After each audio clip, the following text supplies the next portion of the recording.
You want to say something about this dive site? No. But I would like to say a few things about this dive site. It was prime muck diving again. We saw these sarcoglossans, sea slugs and an aeolate nudibranch right in between the seagrass in just a few meters of water.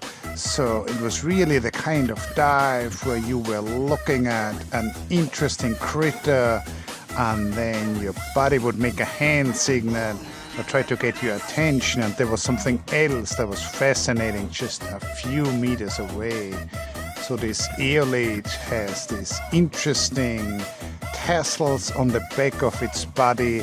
A lot of these either take up chloroplasts or stinging cells from anemones, but the real highlight of the dive was this assembly of fire urchins.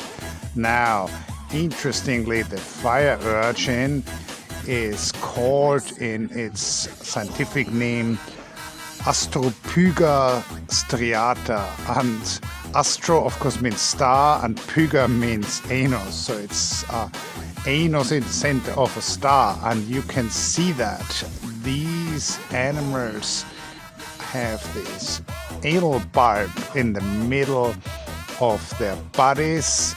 You know, these actually fairly venomous urchins have gotten stung once. It was like almost like an electric shock, a mild electric shock, and they were assembling in this group here.